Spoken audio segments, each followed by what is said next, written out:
Alors évidemment, dans le contexte actuel, c'est un chiffre qui ne passe pas inaperçu, ces tensions évidemment entre Israéliens et Palestiniens, tensions également politiques intérieures après l'affaire de Douma et le poignardage lors de la Gay Pride. On va en parler avec nos invités. Bonsoir Denis Charbit, vous êtes professeur de sciences politiques à l'Université ouverte d'Israël. Bonsoir Emmanuel Navon, professeur de relations internationales à l'Université de Tel Aviv. Juste un mot court d'abord sur ce qu'on vient d'entendre. Ça vous surprend ou pas de voir que, en espace d'un an, les deux mondes, alors évidemment c'est pas la majorité, mais c'est quand même plusieurs centaines de Palestiniens de Jérusalem-Est qui veulent devenir israéliens. C'est étonnant pour vous ? Non, je pense que c'est signe pour eux, je dirais, à la fois du désespoir, c'est-à-dire le fait qu'ils ne pensent plus qu'un jour une Palestine indépendante avec comme capitale Jérusalem-Est verra le jour, et donc, faisant la part de leurs intérêts, préfèrent garantir les droits dont ils peuvent bénéficier en obtenant la nationalité israélienne. C'est une manière aussi peut-être de défier l'État d'Israël. Dans quelle mesure saura-t-elle ouvrir les bras à ceux qui le demandent et qui ne sont pas juifs?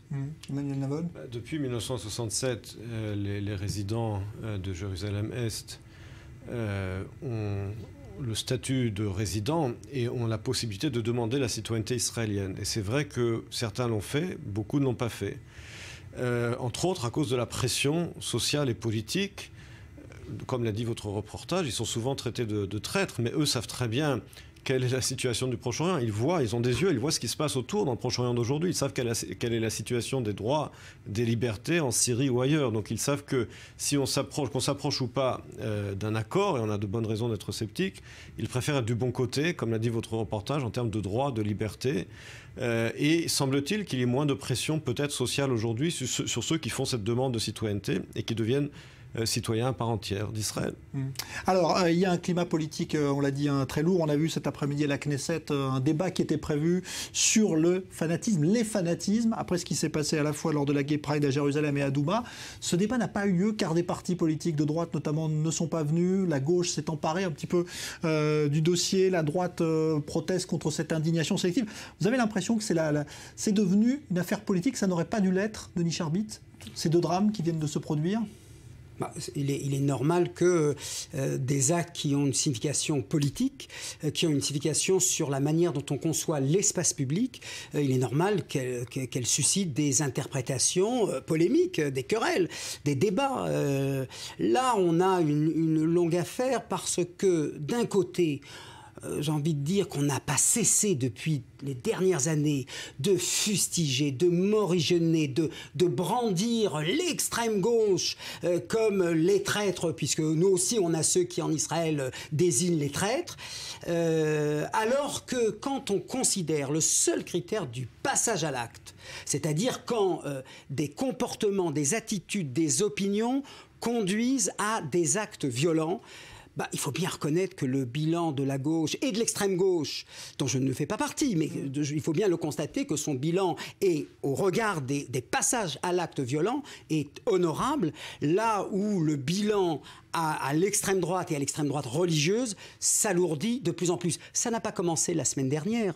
On va commémorer au mois de novembre 2015 le 20e anniversaire de l'assassinat d'Yitzhak Rabin, et je pourrais citer des noms de Emil Grünzweig qui remontent même encore avant, et il est évident que un jour, et ça dans un contexte, je terminerai là-dessus, dans un contexte où depuis 1977 à 2015, la gauche a été au pouvoir pendant 10 ans à peine. J'inclus aussi Ehud Olmert du centre. Alors, ils ont le pouvoir et ils ont des marges, à leur marge, ils ont des forces politiques qui ne sont peut-être pas très organisées, mais qui n'hésitent pas à passer à l'acte. Et là, dans une conjonction qui fait frémir, puisqu'on a eu la Gay Pride, on a eu Douma, et on a eu, il y a un mois, rappelons-le, l'église près du lac de Tibériade qui a flambé, avec dans un laxisme, même si je ne conteste pas l'indignation sincère de la classe politique, d'une manière générale, et de l'opinion publique en particulier. Emmanuel Navon. Ne faisons pas d'amalgame. Ne faisons pas d'amalgame. Lorsqu'on parle de droite et de gauche, on parle de différentes familles idéologiques. Lorsqu'on parle des horreurs monstrueuses qui ont lieu ces derniers jours, cela, bien entendu, dépasse le clivage droite-gauche. C'est condamné par tout le monde. Et encore une fois, aussi bien le poignardage qu'il y a eu lieu à Jérusalem. Je vous rappelle que l'assassin de Jérusalem On peut ni le qualifier de droite ni de gauche. C'est un ultra-orthodoxe qui ne reconnaît même pas l'existence du pays. Donc je ne vois pas quel est le rapport avec les opinions politiques. C'est un fanatique. Qui se croit. Oui, mais cela n'a rien à voir avec le débat entre la droite et la gauche. Je veux dire, ça n'a rien à voir avec le débat politique entre droite et gauche. Il y a des partis religieux en Israël, si ça n'a rien à voir avec la politique. La religion a affaire avec la politique en Israël, vous le savez. Vous savez très bien que le débat politique entre droite et gauche, lorsqu'on parle d'un fanatique qui pense qu'il agit au nom d'un ordre divin et qui tue quelqu'un parce qu'il n'est pas d'accord avec lui, cela n'a rien à voir avec le clivage droite-gauche. Le fait qu'il y ait des partis politiques en Israël, entre parenthèses, les partis religieux en Israël ne suivent pas forcément le clivage droite-gauche. Le parti Chasse, par exemple, ou les partis ultra-orthodoxes en général, sont justement flexibles sur leur ligne idéologique, se sont joints dans le passé aussi bien des gouvernements de droite que de gauche. Donc par conséquent, qualifier l'assassinat qui a eu lieu à Jérusalem la semaine dernière par cet ultra-orthodoxe comme quelque chose de lié à la droite, c'est vraiment de la démagogie. Lui-même, encore une fois, ne s'identifie pas comme appartenant au clivage droite-gauche. Il ne reconnaît même pas l'existence d'Israël. En ce qui concerne le meurtre horrible qui a eu lieu également à Douma, c'est une frange d'extrémistes et de malades. Encore une fois, le petit-fils de Kahana qui a été arrêté, lui-même parle de mettre fin à l'existence de l'État d'Israël. Donc ce sont des gens qui sont complètement au-delà du consensus national, des débats. Comme l'extrême gauche est au-delà du consensus de la gauche. Je veux dire, chacun on a affaire à nos propres marges. Les nôtres peuvent aller voir Goldstone ou faire une exposition à Zurich pour dire regardez comme nos soldats se comportent, etc., etc. Quand on fait l'examen comparatif des franges de l'extrême gauche, des franges du nationalisme. Si vous voulez qu'on fasse un compte macabre de tous les meurtres et des attentats commis par les mouvements d'extrême gauche trotskistes en Europe. Non, mais on n'est pas en train de parler de l'Europe, on parle d'Israël. Dans le monde en général. Je veux dire par là, des meurtres, des assassinats politiques, il y en a eu aussi bien à l'extrême droite. Je ne vois pas l'intérêt de faire ce compte macabre. Pourquoi pas? Parce que je ne vois pas l'intérêt de faire un compte macabre dans la mesure où... Pas du tout. Mais bien entendu. En quoi parce que c'est la logique, je dirais, de l'occupation. Quel est le rapport avec l'occupation? Je vais vous dire quelle est l'occupation. Encore une fois, l'assassinat qui a eu lieu à Jérusalem, le personnage en je parle de il ne reconnaît pas l'existence de l'État. Parle... Alors vous faites des amalgames. Ne faites pas d'amalgame. Je veux dire par là, soit Alors, quand les musulmans le disent en France, c'est pas bien, mais quand les juifs le disent à propos de leurs juifs, non, c'est pas... Comment ça, quand les musulmans, j'ai pas compris. Non, quand en France, on dit « Ah, il y en a marre d'entendre ce discours, surtout ne confondons pas tous les musulmans, etc. » Là, on trouve ça un peu excessif, mais en revanche, il faut l'employer. Je ne fais pas d'amalgame, je n'ai pas dit que tous les orthodoxes... Je dis ceci, très clairement. Vous savez, on a tous, sans exception, gauche, droite, hommes, femmes, etc., on a tous des préjugés. On a tous, dans l'éducation qu'on donne à nos enfants, des modèles dans lesquels on se réfère et des contre-modèles. Okay ? Ce que je veux dire, c'est quand il y a des gens qui considèrent que l'homosexualité, ce n'est pas bien. Okay, et pour qui c'est un dogme. Alors que dans le camp libéral, on va peut-être vouloir que son enfance en soit préservée, mais on ne va pas considérer que c'est un péché devant l'Éternel. Quand on considère que le Palestinien est inférieur, et il est inférieur pas parce que vous le considérez comme inférieur, mais parce qu'il est dominé. Au nom de qui vous parlez?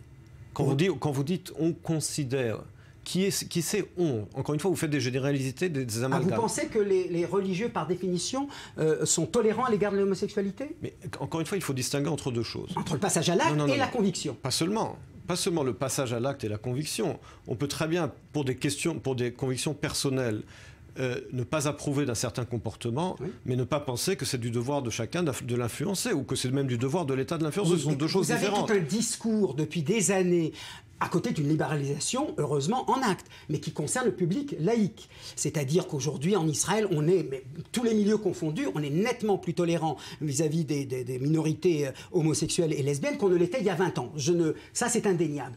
Il n'empêche que dans les milieux religieux, c'est une sorte d'axe sociétal, n'est-ce pas, qui divise ceux qui sont pour et ceux qui sont contre. Mais quand on est aussi dogmatique sur cette question-là, si vous voulez, quand on déplace la question du sacré, non pas sur les aliments permis et les aliments interdits, non pas sur les lieux sacrés et les lieux qui sont, on va dire, ordinaires ou laïques. Quand on déplace cela sur des comportements humains, il y a effectivement un risque à un tel passage à l'acte. Et là, je crois qu'il y a quelque chose qui exige la réflexion. Là, encore une fois, vous faites une confusion parce qu'il faut distinguer, encore une fois, entre les croyances de chacun et vouloir les imposer par le biais de l'État, dans les deux sens d'ailleurs. Parce que vouloir imposer également la légitimation et la standardisation de l'homosexualité par le biais de l'État, c'est également essayer d'utiliser l'État pour un agenda politique. Mais quand vous prenez par exemple certains, il y a des mouvements en Israël qui essaient d'utiliser la violence pour que les gens ne mangent pas de viande, pour les obliger à être végétaliens ou végétariens. Je veux dire par là, que l'on soit dogmatique et que l'on soit violent dans son idéologie pour des questions de sexualité ou d'alimentation, ça existe à droite ou à gauche, mais ne faisons pas d'amalgame. Encore une fois, ces crimes, effectivement, sont le produit d'idéologies extrémistes qui, à mon sens, n'ont rien à voir avec la religion. C'est une perversion. C'est une perversion. D'accord, mais c'est comme l'islamisme. Quand on dit c'est une perversion de l'islam, ça revient au même. Non, parce S'il y a un moment on ne balaye regarde... pas devant chez soi, c'est ce qu'on réclame des musulmans. C'est une perversion qu'il faut lutter. Oui. Contre laquelle il faut lutter. Mais elle naît du cœur de cette conviction. Quand le type en question a dit sur quoi il se base pour poignarder, il a cité le passage de la prière « Allez-nous », les idoles, il faut les extirper. Alors bien sûr que c'est du fondamentalisme. Je ne dis pas que tous ceux qui lisent cette prière-là automatiquement se lèvent le lendemain matin pour aller poignarder. Je dis qu'il y a un discours politique qui a été récupéré par le chasse, pour parler de ces gens-là comme des malades mentaux, comme des gens qui doivent se faire soigner, etc. Quand ça prend dans l'enceinte politique, pas dans les feuilles de chou qu'on distribue dans les synagogues, et encore ça aussi ça peut compter, quand on génère ce discours-là, eh bien il ne faut pas s'étonner. Quel discours et qui génère? Encore une fois, vous faites des généralisations. Quel discours et qui génère? Mais il n'y a pas longtemps, Mergui à propos des Arabes, je peux citer Amsalem, Razan. Donc il y a une violence du discours politicien dit quelque chose alors qu'ils sont au pouvoir. Dès qu'un politicien dit quelque chose de bête, il représente tout le monde. Non, mais il peut créer un climat qui permet... Prenez cette Irgun Leava. Cette organisation qui a manifesté contre le mariage d'un juif avec une... Je veux dire, l'école qui a brûlé. Je veux dire, là, il y a des actes. Alors, il suffit de dire, ce sont des brebis galeuses, ce sont des exceptions, ils n'ont rien compris au judaïsme, je veux bien, c'est une défense apologétique que je comprends. Mais c'est une défense apologétique. Mais si, puisque vous les assumez à tout le monde. Je veux dire par là, si vous voulez dire qu'il représente une majorité, il représente tout le discours religieux. Alors d'accord. Pourquoi les islamistes fanatiques, ce sont une majorité des musulmans? Non. Et pour autant, il faut dissocier, il faut effectivement veiller à ce que ce soit dissocié. Et je ne vois pas ici de remise en cause. Je pense qu'il y a une remise en cause, je pense qu'il y a une condamnation très large. Mais encore une fois, cette condamnation, elle existe en Israël. Je pense que la réaction de la société israélienne dans son ensemble a été saine. Mais encore une fois, ne faisons pas d'amalgame et de généralisation.